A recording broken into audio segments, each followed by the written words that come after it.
একটা গ্রাম ছিল। ওই গ্রামে নতুন বিদ্যুৎ আসলো, যার জন্য গ্রামের লোকেরা অনেক খুশি হয়। অনেক মজা লাগছে, আমাদের গ্রামেও বিদ্যুৎ এসে গেছে রে বাবা।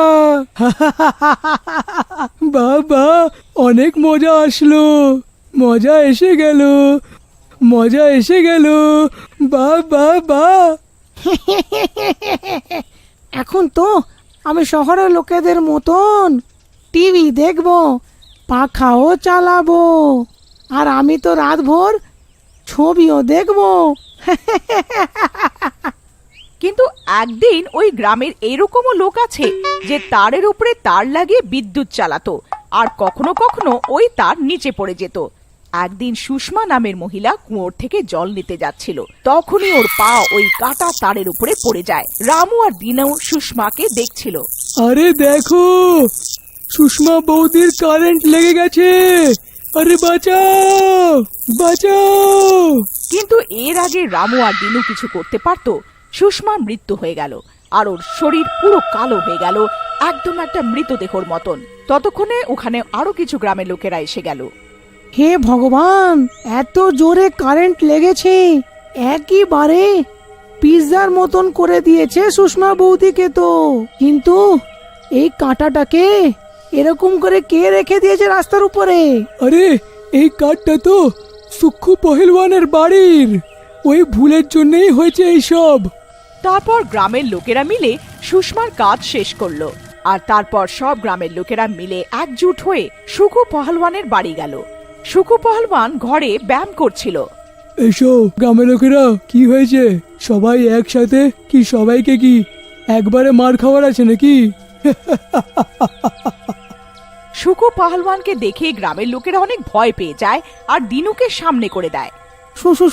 সুকু ভাই, আমরা বলছিলাম যে যে কাঁটাটা লাগিয়েছিলে না তুমি কারেন্ট চুরি করার জন্যে, যার জন্যে একটা মহিলা মরে গেছে।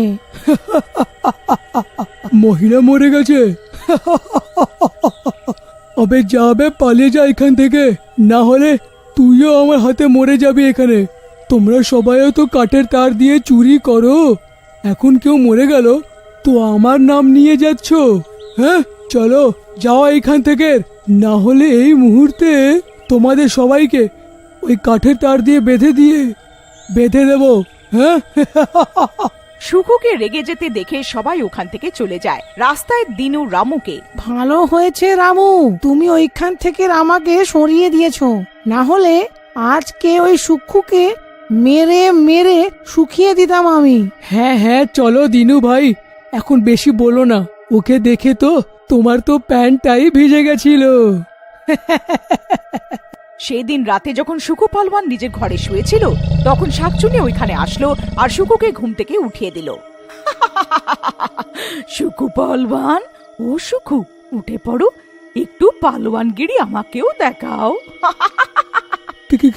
কে কে তুমি, আর আর আমাকে এত রাতে কেন ওঠাচ্ছ? কিন্তু শাকচুন্নি ওর কোনো কথা শোনে না আর সুকু পালওয়ানকে কাঁটা তার দিয়ে বেঁধে ফেলে। সুকুকেও বিদ্যুৎ লেগে মৃত্যু হয়ে যায়।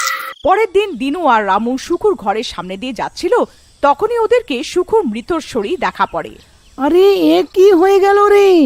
এ তো সুক্ষু পহেলওয়ানের মৃতদেহ, এ কি করে মরে গেল? হ্যাঁ। আরে যেরকমই মরেছে, মরে তো গেছে না, কম করে গ্রামের একটা গুন্ডা কম হলো। অনেক বড় বড় কথা বলতো।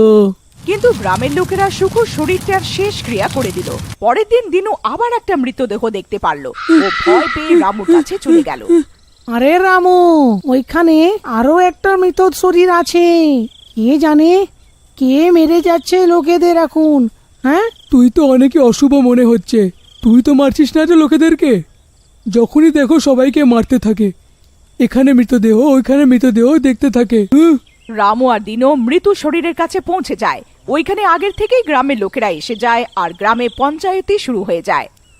ভাই, এই গ্রামে তো রোজ কিছু না কিছু হয়েই চলেছে, রোজ কারুর না কারুর মৃতদেহ পাওয়া যাচ্ছে। এখন হাতের ওপরে হাত ধরে বসে থাকলে তো কিচ্ছুই হবে না, কিছু তো করতেই হবে না। হ্যাঁ, আমিও তো সেটাই বলছি, কিছু করতে তো হবেই। আর তারপর গ্রামের লোকেরা যোজনা বানায় যে রোজ রাতে 3-4টে লোক পাহারা দেবে, আর রামু, দিনু আর লক্ষণ রাতে পাহারা দিতে আসে। আমার মনে হচ্ছে কিচ্ছু হবে না, চলো শুয়ে পড়ি। হ্যাঁ, ও দাদা, তোমার যদি শোয়ার আছে তো শুয়ে পড়ো, কিন্তু এরকম না হোক কি সব সময়ের জন্য শুয়ে পড়ো। তখনই ওরা কিছু ভয়ঙ্কর আওয়াজ শুনতে পায়, যেটা শুনে ওরা 3জন ভয় পেয়ে গেল। তখনই ওইখানে শাকচুন্নি আসলো। মেরে ফেলবো সব বিদ্যুৎ চোরকে, কাউকে জীবিত ছাড়বো না, কাউকেও নয়। আমি তো বলছিলাম যে এইটা কোনো ভূত প্রেতেরই ব্যাপার। এখন আমরা কি করব? আমরা তো সবাই গেলাম। আরে, আমরা সবাই তো এমনিতেও গেলাম, এই শাকচুন্নি তো পুরো গ্রামকে মেরে ফেলার কথা বলছে। এখন আমরা সবাই যেরকম করে হোক মরেই যাব। দাদা, আমার মনে হচ্ছে আমাদের এখান থেকে চলে যাওয়া উচিত। শাকচুনি তো আমাদের খুঁজেই নেবে। রাকা, চুপচাপ বসে থাকো এখন। আর আমরা এখন এখান থেকে বেরোতে পারবো না যতক্ষণ অব্দি না সকাল হচ্ছে, সেই জন্য চুপচাপ বসে থাকো। তুমি বসতে চাও তো বসে থাকো। আমাকে তো বাঙালি বাবা একটা তাবিজ দিয়েছে, এই পৃথিবীতে কোনো শাকচুন্নি আমার কিচ্ছু খারাপ করতে পারবে না। আমি তো চললাম। এরমই রামু আর দিনু অনেক মানা করার পরেও রাকা ওখানে দাঁড়ালো না আর চলতে থাকলো। কত ভীতু এরা! আরে অবুঝ লোকেরা, আমার কাছে বাঙালি বাবার তাবিজ আছে। তাবিজ আছে, কালো সুতো আছে। আরে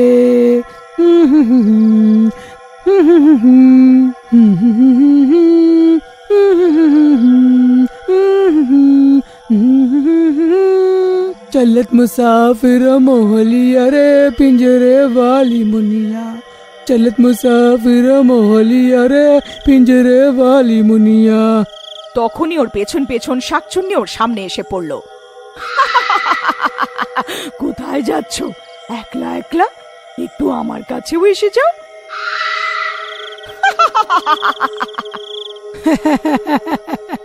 কি ভেবেছিলে আমাকে? আমি বাঙালি বাবার আশীর্বাদ নিয়ে এসেছিলাম, তুমি তো আমাকে ছুঁতে পর্যন্ত পারবে না। এই দেখো 2 তোলার তাবিজ এটা।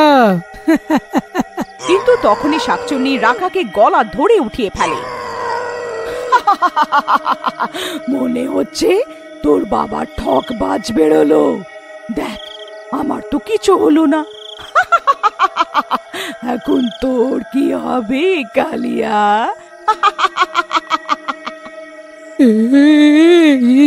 আমাকে আমাকে ক্ষমা করে দাও ডাইনি বোন।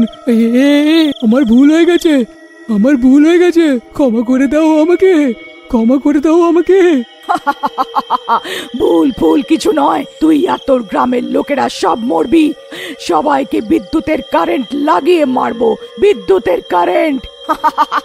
তারপর শাকচুন্নি ওকে কাটা তার দিয়ে মুড়ে দেয় আর ওকে বিদ্যুতের কারেন্ট দিয়ে মেরে ফেলে।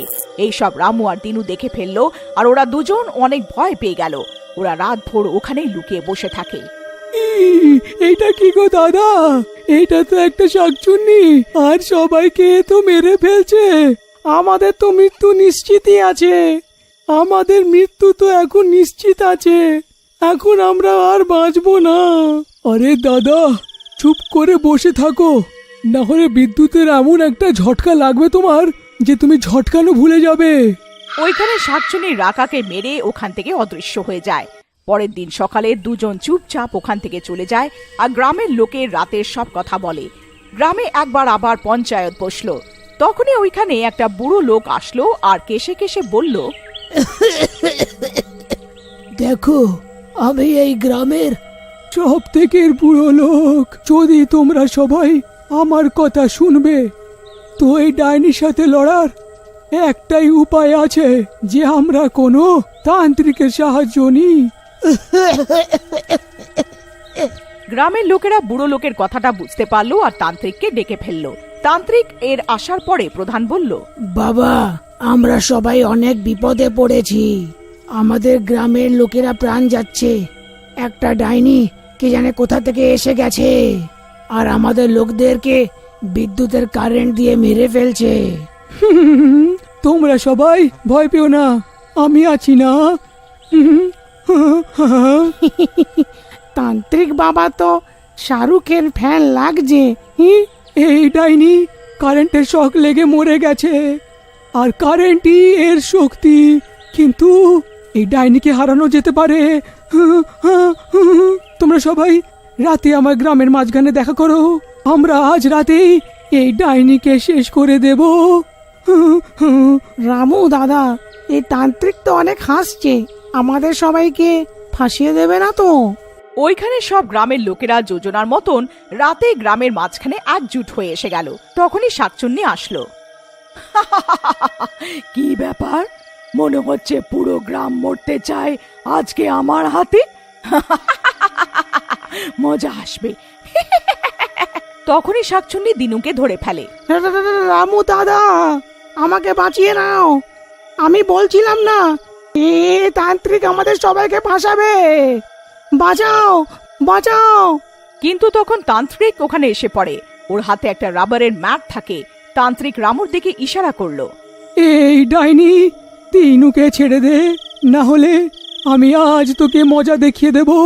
শাকচুন্নি দিনুকে ছেড়ে তান্ত্রিকের দিকে এগোলো। তুই অনেক কথা বলছিস তান্ত্রিক, আগে তোর চিকিৎসা করব। কিন্তু যেই শাকচুন্নি তান্ত্রিকের দিকে এগোলো, রামু পেছন থেকে এসে শাকচুন্নির উপরে ম্যাটটা ফেলে দিল। ম্যাটটা ফেলার পরেই শাকচুন্নির শক্তি চলে গেল। খুব ভালো রামু বাবা। এই কারেন্টের ডাইনির চিকিৎসা এই রাব্বারের ম্যাটই ছিল। তান্ত্রিক, এটা তুই কি করলি? আমার শক্তি কোথায় চলে গেল? আমি তোমাদের সবাইকে মেরে ফেলবো। তুই কিচ্ছু করতে পারবি না, আমি তোকে এখনই রাব্বারের ম্যাটে বন্ধ করে নিয়ে চলে যাব। তারপর তান্ত্রিক শাকচুন্নিকে ওই রাবারের ম্যাটে বন্দি করে নিয়ে যায়, আর গ্রামের লোকেরা শাকচুন্নির হাত থেকে রেহাই পায়।